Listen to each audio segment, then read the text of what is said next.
Welcome to my channel.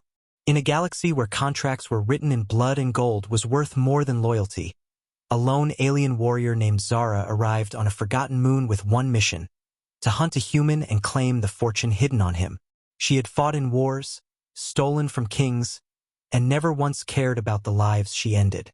But this time, something felt different. The human she sought, Captain Ryan Hale, wasn't a criminal or a soldier anymore. He was a wanderer, living quietly in exile. When she first saw him under the pale blue light of the twin moons, leaning against an old shuttle with grease on his hands and calm in his eyes, she didn't see a target. She saw a mystery, and that unsettled her more than any weapon ever had. Zara followed him for days, waiting for him to slip up, waiting for him to reveal where he'd hidden the rumored treasure the syndicate wanted. But instead of fear, Ryan showed kindness. He repaired her damaged armor when she was injured in a skirmish, never asking her why she was there. He offered food, warmth, and quiet company. She kept her blaster close, but each time he smiled, it felt heavier in her hand. When she finally demanded to know where the gold was, he just laughed and said, "You're looking in the wrong place." That night, as rain tapped against the metal roof, something changed between them. An unspoken current neither could ignore. The mystery deepened when Zara discovered that Ryan wasn't hiding gold. He was protecting something far more valuable, a shard of alien technology capable of bending gravity itself. But it wasn't his to sell or use. It was part of his body, fused to his nervous system during a failed experiment years ago. That was why the syndicate wanted him dead. He was the treasure. And now she, the hunter, had to decide whether to turn him in or protect him. Her pulse raced as she realized that every bounty she'd ever chased was nothing compared to this man's secret. And the way his gaze made her feel seen for the first time in her life. Days turned into nights, and every moment near him drew her deeper into something dangerous. The mercenary who once swore never to feel anything now found herself listening to his heartbeat instead of her orders. They repaired his ship together, their hands brushing, sparks of electricity in every glance. When he taught her to laugh, something she'd forgotten how to do, she realized the truth. She hadn't come for gold. She had come to find herself. But love in the galaxy was a risk greater than any war. The syndicate was closing in, and soon they would find them both. When the enemy fleet finally descended, Zara faced her choice. She could hand him over and live rich and free, or stand with him and face death. As the skies burned above the desert plain, she activated her blade and said, "If they want the treasure, they'll have to go through me." Together, they fought side by side, her fury and his brilliance in perfect rhythm. The battle was chaos, light and fire and the sound of defiance. When the dust settled, the syndicate was gone, their ships nothing but wreckage. Ryan fell to his knees, wounded, and she caught him in her arms. His voice was soft when he said, "You found what you came for, didn't you?" And she smiled through tears. "Yes," she whispered. But it wasn't gold. They left the planet together, not as hunter and prey, but as two souls bound by something greater than any empire could measure. The stars stretched before them, uncharted, infinite, alive. She looked at him and finally understood. The treasure wasn't what he carried, but who he was, the human heart that could turn even the coldest warrior into someone capable of love. If you enjoyed this story, don't forget to like, share, and subscribe for more romantic sci-fi adventures. Your support helps bring these worlds to life. Thank you for watching. Zara couldn't sleep that night. The sound of the storm outside matched the chaos inside her chest. Ryan was different from every creature she had ever hunted. He didn't run, didn't beg, didn't fear her sharp words or her weapon. He simply lived, repairing engines, collecting scrap, and humming songs from a world she had never seen. She told herself it was an act, a clever trap to make her drop her guard. But when he looked at her, really looked, she felt exposed, as if he could see through the armor she'd worn her whole life. She tried to remind herself of the mission, of the credits waiting if she delivered him. But her mind kept replaying his laugh, his calm voice, the way he said her name like it meant something. The next morning, she found him outside, working under the rising suns. His shirt clung to his skin, his muscles flexing with every turn of the wrench. She hated herself for noticing. When he caught her watching, he didn't tease. He just smiled, a quiet, knowing smile that made her look away. "You can stay," he said softly, "if you're tired of running." She wanted to tell him she wasn't running from anything, but the words wouldn't come.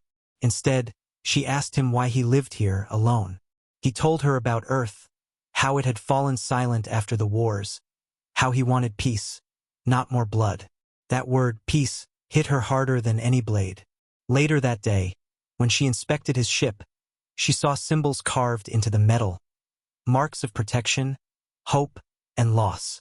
She traced them with her fingers, feeling something ancient stir in her chest. He joined her and explained that they were names of his fallen crew. Every mark a promise never to forget.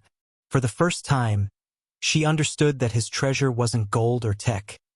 It was memory. It was love. The realization scared her. She had been taught that love was weakness, that it made warriors soft. But standing next to him, she felt stronger than ever. That evening, as the suns dipped below the horizon, he cooked for her. A simple meal, warm and human. She didn't know how to say thank you, so she just ate in silence, pretending not to notice the way his eyes lingered on her. When he reached across the table and brushed a drop of sauce from her lip, her breath caught. Time seemed to slow. She could have pulled away, could have reminded him of who she was. But she didn't. The touch was gentle, careful, filled with something she hadn't felt in years: trust. She left before dawn, walking out into the desert alone, her pulse heavy in her throat. Every step away from him felt wrong, but she needed space to think. The bounty, the mission, the gold, all of it was fading into something distant and meaningless.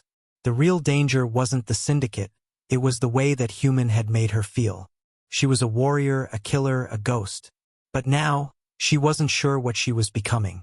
And as the twin suns rose, painting the sky in gold, she whispered to herself, "He's the treasure." Then, with a quiet smile, she turned back toward his camp. When Zara returned to the camp, the air was heavy with silence. Ryan wasn't there, and for a moment she thought he had finally realized who she was. A mercenary sent to capture him. But then she saw the message scrawled on the metal wall in his careful handwriting. "Back soon. Don't worry." It made her chest ache in a way that battles never had. She sat down by the dying fire, running her fingers through the ashes, remembering the way his voice had sounded when he spoke about Earth. Soft, full of memories and pain.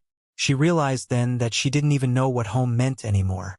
For her, home had always been a ship, a gun, and a job. But with him, home suddenly felt like a heartbeat. Hours later, she heard footsteps crunching on the sand. Ryan appeared at the edge of the camp, carrying supplies, his clothes stained with dust. When he saw her, his face lit up in relief. "You came back," he said quietly. She didn't know how to respond, so she just nodded, pretending she'd never left. They spent the rest of the day repairing his shuttle, working side by side. Every small touch, every shared glance pulled her closer to a feeling she didn't understand. When he wiped sweat from her brow with his thumb, she froze, her breath catching as if the world had stopped spinning. As night fell, Ryan finally spoke of the truth. "You're not from here," he said gently. "And you're not just passing through." She tensed, ready for a fight, but his tone wasn't accusing. It was knowing. "The syndicate sent you, didn't they?" he continued. Her silence was answer enough. Instead of anger, he sighed. "I figured as much. But you didn't kill me when you had the chance." "Why?" His eyes searched hers, not with fear, but with quiet curiosity. She wanted to lie, to tell him it was strategy, but the truth slipped out before she could stop it. "Because you didn't deserve it." Ryan smiled, not mockingly, but softly, almost like he understood her better than she did herself. "Then you're already free from them," he said. "You just don't know it yet." The words hit her deeper than any weapon. Freedom was a word she'd stopped believing in long ago. She had been a tool, a weapon forged for others to use. But with him, she felt human. Later that night, Lightning danced across the desert sky. Ryan stood outside, watching the storm. She joined him, the wind whipping through her hair, the rain soaking them both. He turned to her, his eyes catching the light, and said something that made her heart tremble. Zara, maybe the treasure they sent you for isn't what they think. Maybe it's what you're finding right now. She wanted to laugh, to deny it, but when he stepped closer, her laughter turned into silence. The distance between them vanished, and for a moment the galaxy felt very small. Then, from far beyond the dunes, the faint hum of engines echoed through the storm. Her instincts sharpened. Syndicate scouts. They had found them. She looked at Ryan, torn between duty and feeling. His hand brushed hers, steady, unafraid. "Whatever happens next," he said, "I don't regret meeting you." She wanted to say the same, but the words wouldn't come.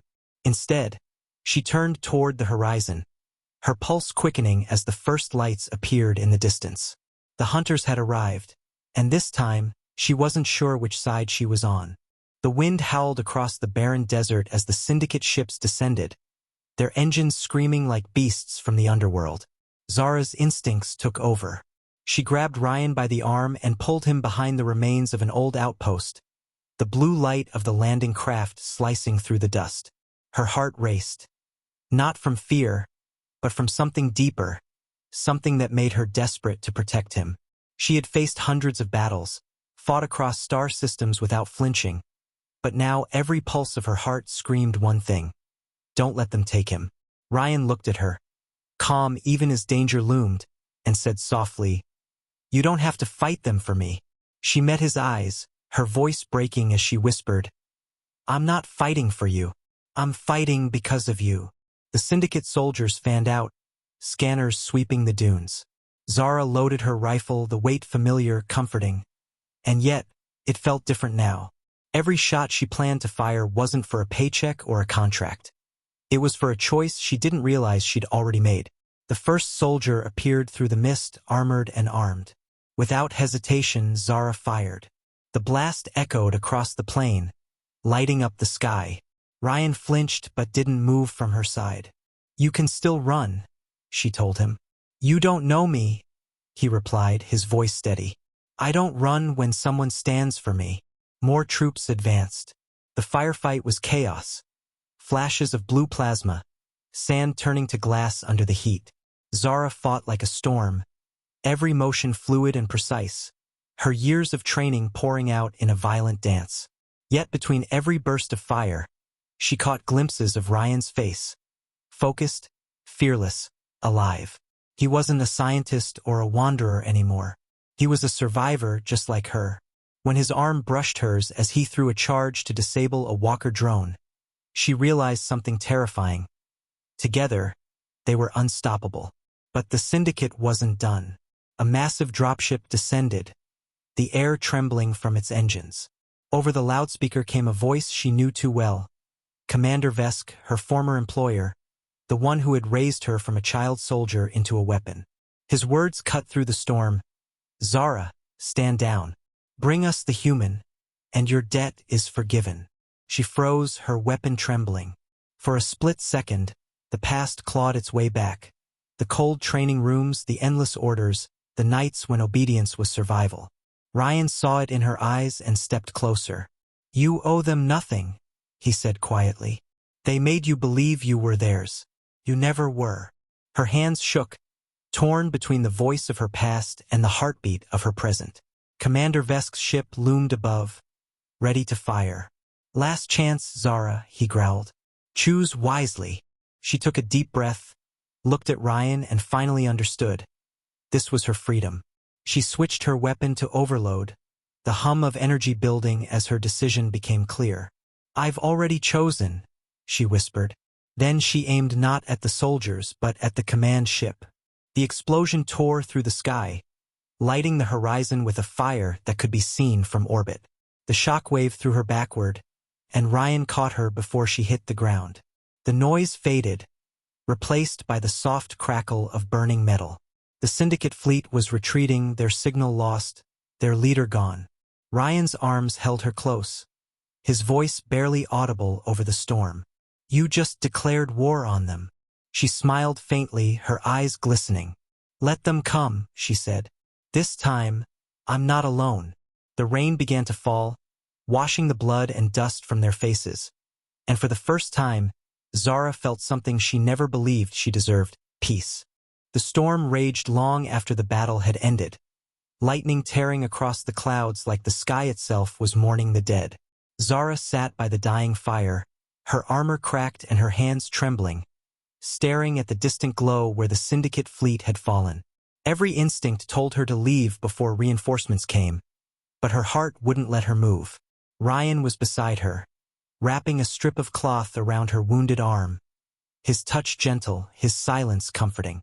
"You saved me," he said quietly. She looked at him and shook her head. "No," she whispered. "You saved me." And for the first time, she meant it. He smiled, his tired eyes softening. "You didn't have to do this," he murmured. "You could have turned me in and walked away rich." Zara stared into the fire, her voice low. "Gold can't buy peace. And it sure as hell can't buy what you made me feel."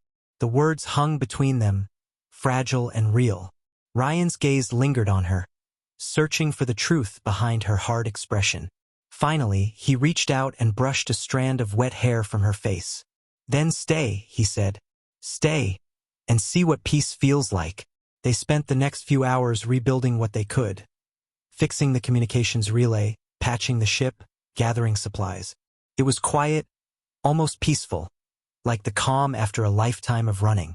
But in the quiet, there was something electric in the air, something neither of them dared name. Every time their hands touched, Zara felt the pull between them grow stronger. When he handed her a tool, his fingers lingered on hers, and neither pulled away. She could still smell the ozone of battle in the air, but under it was something warm, something that made her chest ache. That night, as the firelight flickered against the broken walls, Ryan sat close beside her. The desert stretched endlessly beyond the camp, stars glinting like 1,000 tiny eyes watching them. "You know," he said softly, "I used to think the universe was empty, all war, no heart. But now—" His voice trailed off as he looked at her. "Now I'm not so sure." She felt her pulse quicken, her throat dry. She wanted to speak, but before she could, he leaned closer. The warmth of his breath brushed her skin, and the world around them faded. There was no war, no mission, no past. Only the space between their hearts closing until it disappeared entirely. When their lips met, it wasn't gentle. It was desperate, raw, and real, the kind of kiss that stripped away every layer of armor she'd ever built. Her hands gripped his shoulders, feeling the solid strength beneath his skin, while his fingers traced the edges of her jaw like he was memorizing her. For the first time in her life, Zara didn't feel like a weapon. She felt alive. When they finally pulled apart, both breathless, Ryan smiled faintly and whispered, "So that's the treasure." She let out a shaky laugh, tears mixing with the rain. "Guess you were worth more than gold after all." The night grew quiet again, the storm fading into a gentle drizzle. They lay beside the fire, the warmth between them stronger than any flame. Zara watched the stars above and realized something profound. She had been searching for fortune, for power, for purpose. But all along, the universe had been guiding her to this moment, to this human, to this fragile, impossible feeling. As Ryan's arm wrapped around her and the desert wind sang through the ruins, she closed her eyes and whispered, "Maybe the galaxy's treasure isn't something you find. Maybe it's someone you love." The morning light broke gently across the horizon, turning the desert into a sea of gold and silver. Zara woke to the soft rhythm of Ryan's heartbeat beneath her ear, the kind of peace she had never known in all her years of war. For the first time, she wasn't waking to orders, alarms, or the weight of survival. She was waking to warmth, to breath, to the quiet sound of life beside her. She smiled faintly, realizing how strange it felt to not be afraid. Ryan stirred, his hand resting against her back. "You didn't run," he said softly. She looked up at him, eyes tired but certain. "I'm done running," she whispered. "I've spent my whole life chasing things that never mattered." But you're real. They shared a quiet breakfast as the suns rose higher, the soft wind carrying the smell of burnt fuel and damp earth. For a while, neither spoke. There was nothing left to say that the silence couldn't hold. Yet underneath that peace was an unspoken truth. They both knew the syndicate wouldn't stop. Zara had destroyed a command ship, killed her former commander, and defied the empire that had owned her since childhood. She had no illusions. Sooner or later, they would come again. But this time, she wasn't afraid. When Ryan suggested they leave the planet, she shook her head. Not yet, she said. If they're coming, I want them to find a different Zara waiting. Not their weapon. A woman who finally knows what she's fighting for. Ryan's ship, once a broken relic of his past, came alive under their hands. Together they rebuilt it, piece by piece, their laughter echoing through the hollow hulls. He taught her Earth words: hope, dream, love, and she taught him the old language of her people, a tongue made for warriors but softened by her voice. Every moment became a memory, every touch a promise. When he traced a small mark over her wrist, the human symbol for forever, she felt something inside her melt. So what happens after forever? She asked, half teasing. He smiled. Then we make it longer. By evening, the ship was ready. The engines hummed low, steady, alive. As the desert winds rose around them, Ryan turned to her. You know, he said, the galaxy will call us criminals now. Zara smirked, tightening the strap on her gauntlet. Good, she said. Maybe for once, the galaxy will be right. They boarded together, the ramp closing behind them with a hiss. The stars stretched above, endless and waiting. Ryan reached for her hand as the ship lifted off, and she didn't hesitate. Their fingers intertwined, steady, sure, unbreakable. As they broke through the atmosphere, Zara looked back one last time at the planet below, the place where she had come searching for gold and found something no empire could ever take. She turned to Ryan, her voice soft but steady. You know what's funny? She said. I spent my whole life believing treasure was something you buried or stole. Turns out, it was standing right in front of me the whole time. He smiled, his eyes glowing with the reflection of starlight. Guess we both got lucky, he said. The stars opened before them like an ocean, vast and alive. And as their ship disappeared into the darkness, one thought filled her heart. She hadn't just found a treasure, she had found a reason to live. Thank you for watching. If you enjoyed this story, don't forget to like, share, and subscribe to the channel for more romantic sci-fi stories. Your support keeps these galaxies alive.